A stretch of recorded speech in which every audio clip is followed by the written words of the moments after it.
नीता एक अंधेरी रात में अपनी दादी के गांव लौट रही थी। वहां उसे एक पुरानी हवेली दिखाई दी, जिसके बारे में गांव वालों ने बताया था कि वह भूतिया है। नीता की जिज्ञासा उसे उस हवेली की ओर खींच ले गई।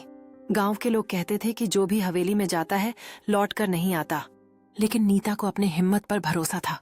उसने सोचा ये सब सिर्फ अफवाहें हैं। जब नीता हवेली के पास पहुंची तो उसकी सांसें तेज होने लगीं। हवेली पुरानी और जर्जर थी, लेकिन इसके अंदर एक रहस्य छिपा था। उसने अपने मोबाइल की टॉर्च जलाई और धीरे धीरे अंदर दाखिल हुई। अंदर प्रवेश करते ही उसे एक अजीब ठंडक का एहसास हुआ। इमारत के हर कोने में धूल और झाले फैले हुए थे।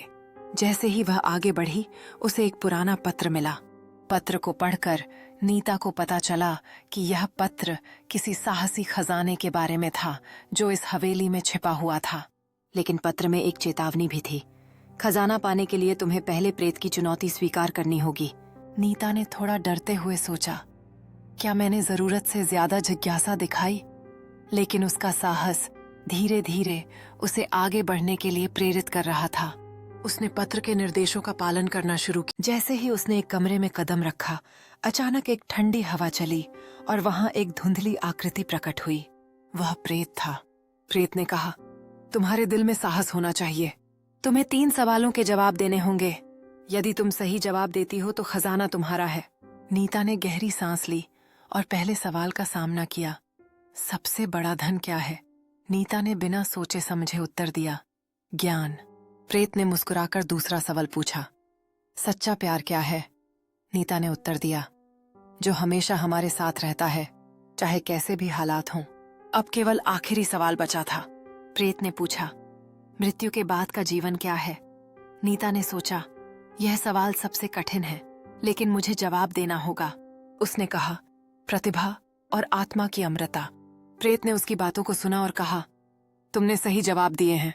खजाना तुम्हारा है। प्रेत की आकृति धीरे धीरे मिटने लगी और हवेली में एक चमकदार दरवाजा खुल गया। नीता ने धीरे धीरे उस दरवाजे की ओर बढ़ते हुए अंदर कदम रखा। वहां एक बड़ा खजाना था। सोने और चांदी के सिक्कों का ढेर, अनमोल आभूषण और पुरानी किताबें थीं। उसने समझा कि यह सिर्फ भौतिक धन नहीं था, बल्कि ज्ञान और ऐतिहासिक मूल्य भी था। नीता ने हवेली से बाहर कदम रखा। उसका दिल खुशी से भरा था। उसने यह समझा कि सच्चा साहस केवल जोखिम लेने में नहीं, बल्कि अपने ज्ञान और प्यार को जानने में है।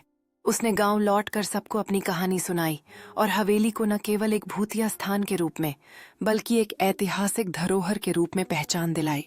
इस तरह नीता ने अपने साहस और बुद्धिमानी से न केवल अपने सपने को पूरा किया, बल्कि गांव वालों के लिए भी एक नई प्रेरणा बन गई। यह कहानी हमें सिखाती है कि कभी कभी हमें अंधेरे में जाने का साहस करना पड़ता है, क्योंकि वहां से ही सबसे बड़े खजाने और अनुभवों की खोज होती है। नीता का साहस और बुद्धिमानी न केवल उसके जीवन को बदला, बल्कि पूरे गांव के भविष्य को भी संवार दिया।